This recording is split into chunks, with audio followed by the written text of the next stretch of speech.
Welcome to part 2 of my top 10 albums of 2009. Time now for the top 5, and in at 5, he's only the most powerful man in music.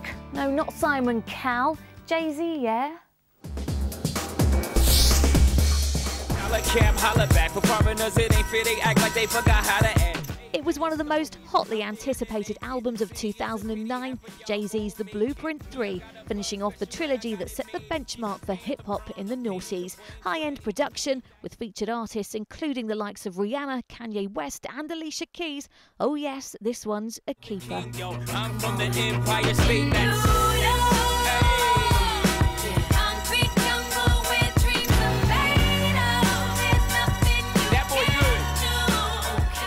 Time for another lady now, and what a pair of lungs.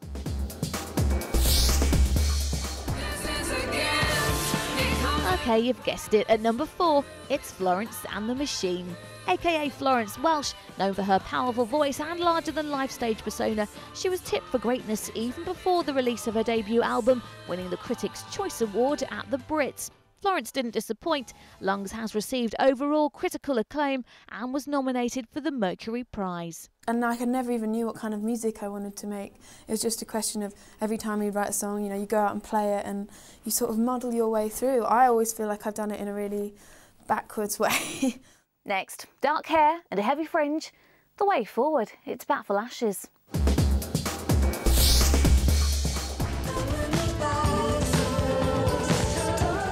Okay, so I might be biased when it comes to her hair, but Natasha Khan has managed to pull off the nigh-on impossible task of producing a second album as good as her last. So I just think it captured probably a more dramatic element of my life and a time that I had that was quite wild, so maybe it sort of shouts to be heard a bit more. See, fringes are good. Anyway, at number 2, it's A Brief History of Love from the Big Pink.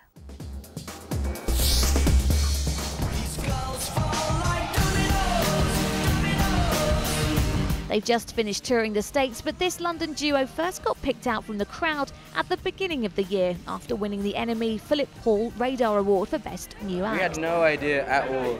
Their track Domino's been featured on a TV ad, you may have heard that, but please, please, please check out the rest. It's definitely worth a listen.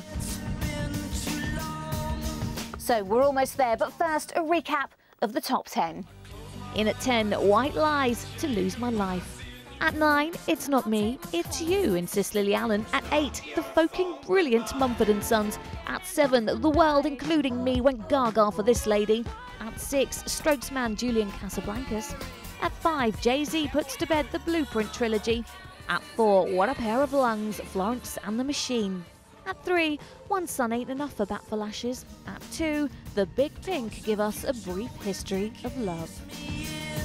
So this is it, my number 1 album of 2009. Take it away, Karen. Off with your head. Dance to your dead.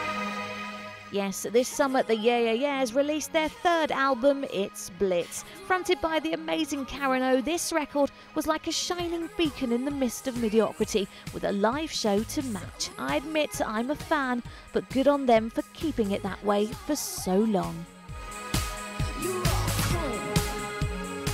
So that's it, my top 10 albums of 2009. A good vintage overall, fingers crossed for 2010.